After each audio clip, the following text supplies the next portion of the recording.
Tim Walz has gone on a crazy, deranged rant about Tesla. But every time he speaks, he just keeps going from bad to worse. He needs to stop talking. He went on Gavin Newsom's podcast, This is Gavin Newsom, where he claimed that online conservatives were the bad guys. Take a listen to this. You can't just dismiss people. This How do notion you fight it?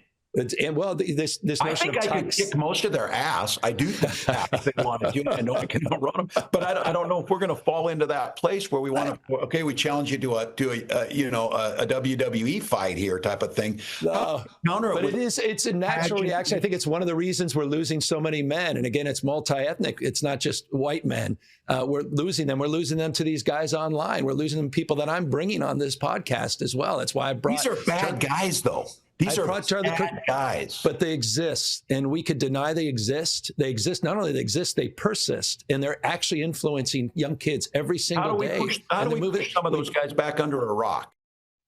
Good luck, Tim Walz. Here he is speaking about fighting MAGA supporters. At least Gavin Newsom is trying to pretend he cares about the right. He's trying to get some kind of understanding as to why they lost, or why the Democrats lost so badly in the 2024 election. But what do you make of what Tim Walz is saying? Who is he really winning over by making these comments? Yeah, very few people I would have thought. Is this sad, tragic attempt at some sort of faux masculinity or macho or machismo? He was always completely transparent during the campaign, and he obviously is just getting worse. Now he's getting more and more irrelevant. So like the other weird thing is, again, how, and this goes back to the first story, there's just this weird undercurrent of accepting violence. Now, even if he was saying that in jest, it's just a common thread from extremists torching Tesla cars through to someone who could have been the vice president of the United States on the left that says, you know what, I could kick this guy's ass because, well, I disagree with him politically. But, you know, people talk about Trump as bringing a more uncouth or bringing kind of a more vulgar element to politics, but it's just as bad on the left, really. Like the days of having statesmen like Reagan or even someone like an Obama are well and truly over, and it's because, and you know, there's a reason why people are less trusting of politicians than they ever have been. It's because so many of the politicians act in this sort of stupid way. Yeah, and that's such a fair point. Tim Walz is actually the one saying bring on the violence, bring on fighting MAGA supporters. There we go. Well, Tim Walz doesn't seem to get it, and neither does Chuck Schumer. He went on The View with a crazy rant where he was essentially blaming people for caring about how much they actually pay in tax and where that money goes. And you know what their attitude is? I made my money all by myself. How dare your government take my money from me? I don't want to pay taxes. Or, I built my company with my bare hands. How dare your government tell me how I should treat my customers, the land and water that I own, or my employees? They hate government. Government's a barrier to people, a barrier to stop them from doing things. They want to destroy it. We are not letting them do it, and we're united. That's the message the American people really want. That's certainly the guy to lead the Democrat Party. Yeah, geez, I feel dumber whenever I have to watch a clip from The View, and that's no exception. The funny thing is, and it is Donald Trump's superpower, he is very good at picking 80-20 issues which have the support of 80% of the American population. Non-controversial stuff like men shouldn't be in women's sport, or in this case, the government shouldn't be wasting your money.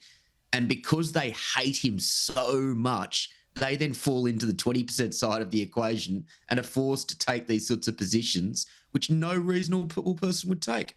Every single reasonable person thinks it's a good thing that the government is finally cracking down on waste and fraud and just the ridiculous excesses within government agencies.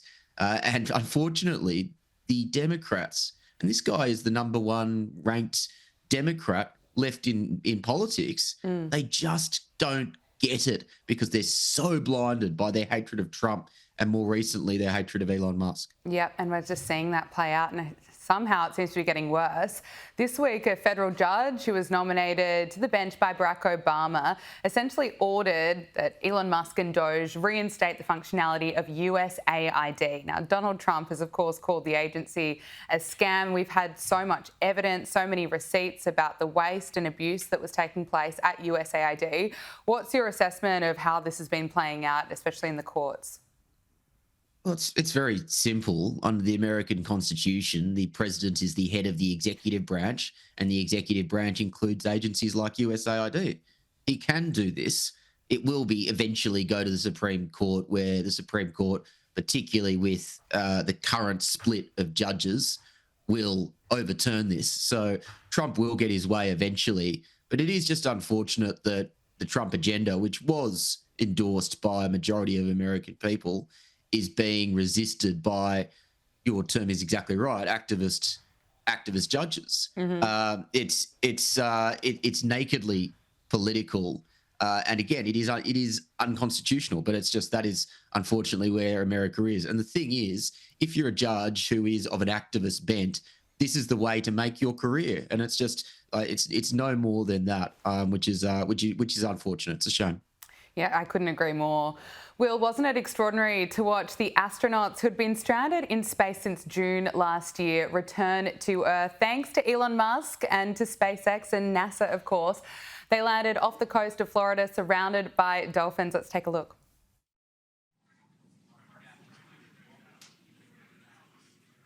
And splashdown. Crew 9 back on Earth. Copy, splashdown. We see main chutes cut. Nick, Alex, Butch, Sunny, on behalf of SpaceX, welcome home. Now, Donald Trump has been in power for 2 months and he was able to bring them home. And Elon Musk has said time and time again that the Biden administration refused to rescue them because of political reasons. This is what the astronauts said about that claim. Hi, everyone. Thanks for doing this.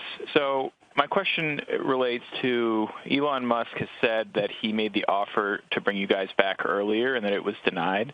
My first question is that true? And if so, what would that have looked like? Was he offering to make another flight, push seats on another flight? Could you give us some background there?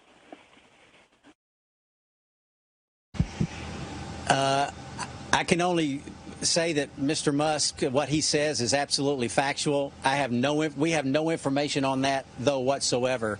What was offered, what was not offered, who it was offered to, how that process went. That's information that we simply don't have. So I believe him. I don't know all those details, and I don't think any of us really can give you the answer that you would be hoping for. It's amazing. People around the world have been watching this and celebrating the fact that they have been able to return to Earth after so much time up in space. But of course, not a lot of credit will go to Elon Musk for this if it's from the left. No, that was extraordinary footage, wasn't it? The optics couldn't have been better with the dolphins and the sunny weather and the smooth landing. There are some stories where it is just so blatantly obvious that if the political parties were reversed, or if there was a different president, or if there was a different political figure in the exact same position doing the exact same thing, the response would be entirely different. Mm-hmm. And obviously, if it was, well, actually, Jeff Bezos has now moved closer to the Trump right. But if it was any other CEO of a more left-wing persuasion, we know that they would be getting, Time Man of the Year covers. We know they'd be being lauded across the mainstream media. Absolutely. And it's purely because of Elon Musk's new evil status amongst the left that this has either barely got a mention or, and this sounds macabre, but I'm going to stand by it anyway, I think there would have been a lot of people on the left who would never say it, but they secretly would have been hoping for that to be a catastrophe, for there to be an explosion, because it would have reflected badly on him. You can't tell me that there wouldn't be some people where secretly there would have been that element of schadenfreude if it happened. And I think, again, it just goes back to this naked partisanship, this incredibly sad strand of ideological dogma on the left, that says the means justify the ends. And at the moment, these fascists, in inverted commas, need to be stopped at any cost. Well said. Will Kingston, the host of The Spectator Australia's Fire at Will podcast. Thank you so much for joining us on Power Hour. Great to talk to you. Thanks, Gabriella.